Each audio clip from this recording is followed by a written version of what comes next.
নবীর একটা আদর্শের কারণে জান্নাতে যাবে। সিরত মানি আদর্শ। আর এটা আমরা কদমে কদমে মুহতাজ।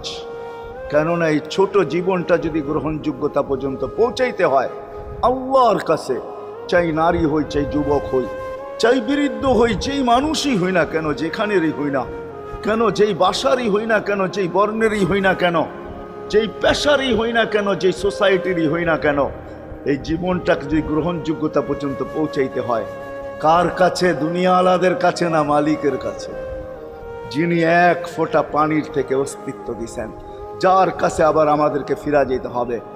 পালানের কোনো সুযোগ নাই। এই জন্যই কোরআন আমাদেরকে বোঝায় আইনাল মাফার। আল্লাহ বলতেছে কোথায় ভাগবে তুমি, বলো কোথায় ভাগবে? কবির কথাই সত্য, যদিও নাকি পালাও তুমি আকাশেতে লাগিয়ে সিঁড়ি, সিঁড়ি লাগাও যদি